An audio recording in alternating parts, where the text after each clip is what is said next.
The year 2025 closed with a staggering figure, a $1 trillion trade surplus for China. This number isn't just a milestone, it's a symbol of a new era in global economics, one that has the world's attention fixed firmly on China's next move. This isn't just a number, it marks a seismic shift in global economics and signals China's dominance in world trade.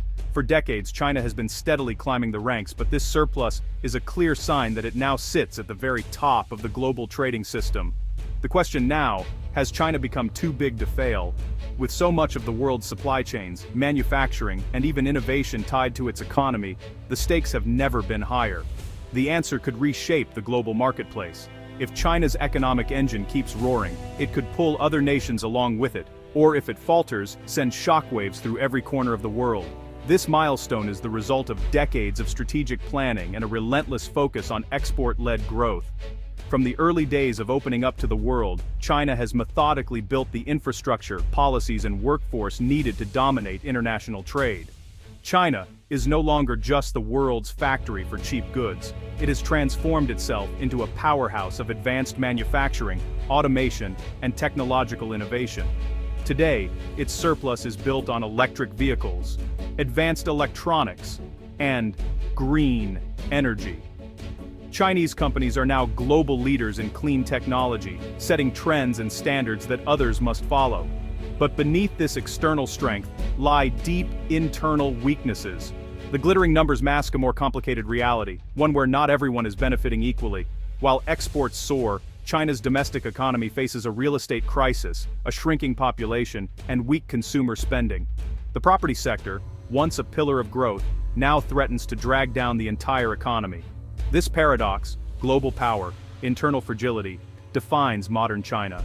It's a nation that can shape the world's future, yet struggles to secure its own.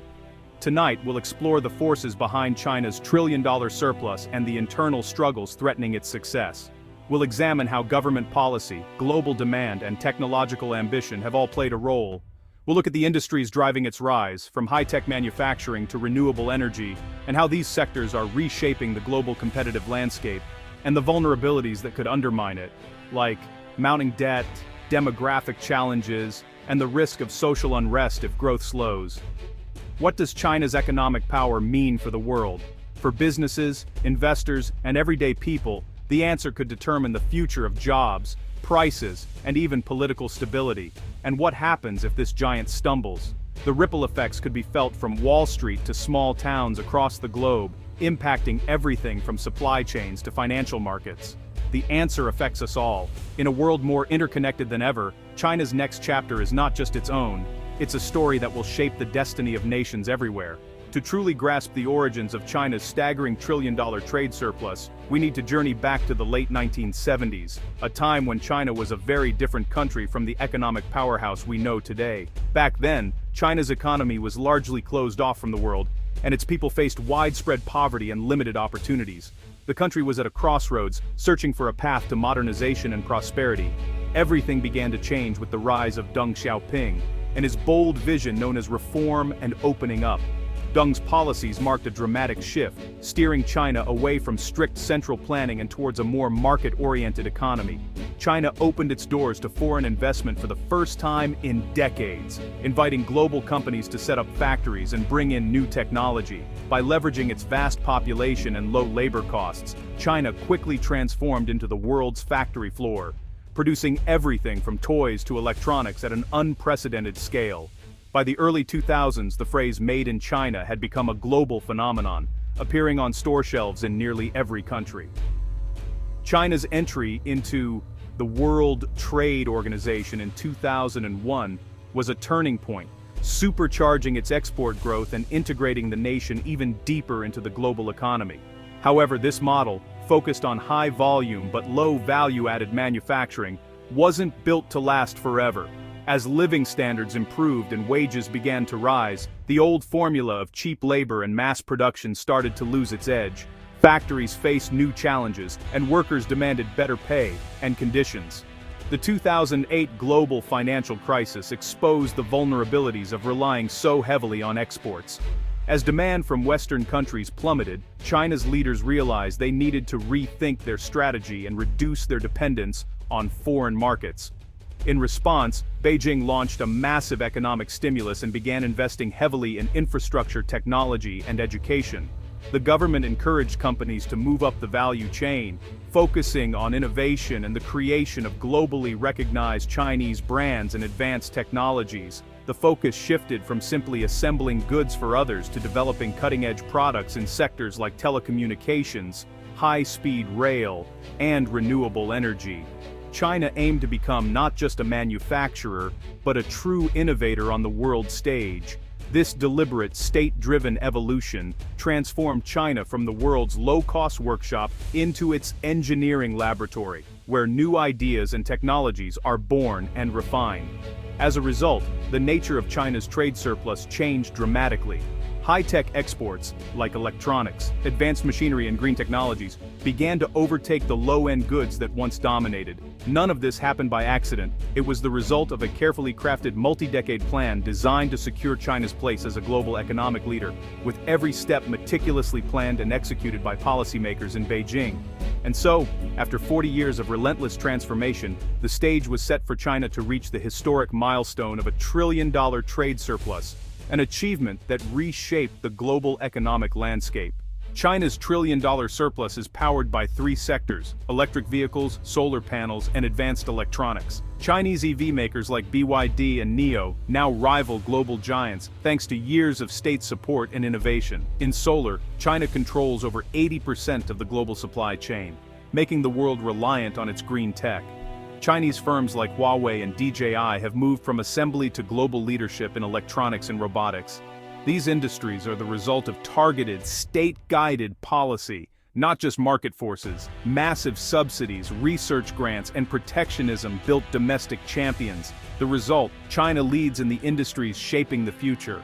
China's economic rise is inseparable from state intervention, state capitalism in action. The Made in China 2025 plan targeted high-tech sectors, mobilizing resources to ensure global competitiveness. This approach has sparked trade tensions, with the US and EU accusing China of unfair practices. Yet, China's export machine has adapted, finding new markets and doubling down on technology. Initiatives like Belt and Road have expanded China's reach across Asia, Africa, and Latin America. Diversification insulates China from political friction with any single partner. The $1 trillion surplus is the product of economic goals fused with national ambition. China's statecraft has reshaped global trade and global power dynamics. Behind China's export strength lies a fragile domestic economy, especially in real estate. For years, property fueled growth and household wealth, but also created a massive speculative bubble. When the bubble burst, strict regulations triggered a liquidity crisis, leaving developers and home buyers stranded. The sector's collapse has dragged down growth and trapped the savings of millions. Consumer confidence is shattered, and social stability is at risk. The government can't return to debt-fueled property booms, so it leans even harder on exports. This dynamic explains the surge in the trade surplus, but it also reveals an economy struggling to find new, sustainable growth drivers. China's real estate woes are part of a deeper problem: weak domestic consumption, high savings rates, a thin social safety net, and economic uncertainty keep spending low. COVID lockdowns and the property crisis have further eroded confidence. The government's response: more investment in production, not direct support for consumers. This creates industrial overcapacity. Factories produce more than China can consume. The surplus floods global markets, fueling trade tensions. China is a production giant, but a consumption underachiever. China now faces a demographic crisis. Its population is shrinking and aging rapidly. The one-child policy's legacy is a declining workforce and soaring elderly population. Fewer workers mean rising labor costs and a smaller domestic market. The challenge: China is aging before it's rich. Unlike Japan or South Korea, policy changes to boost births have had little effect. Demographics are a powerful brake on growth, making economic rebalancing urgent. The window to shift towards sustainable consumption-driven growth is closing fast. China's immense scale means that its economic challenges don't stay within its borders. They ripple outwards, quickly becoming global issues. As the world's second-largest economy and a manufacturing powerhouse, what happens in China can send shockwaves through every continent. If China's growth slows down, the effects are felt worldwide. Disruptions in its vast supply chains can lead to shortages of everyday products, from smartphones and computers to life-saving pharmaceuticals and medical equipment. Retailers and consumers across the globe would notice empty shelves and rising prices. China is also the world's largest consumer of many raw materials, including iron ore, coal, and metals. A downturn in its economy would mean less demand for these resources, dealing a heavy blow to countries that depend on exporting commodities, from Australia to Brazil and beyond.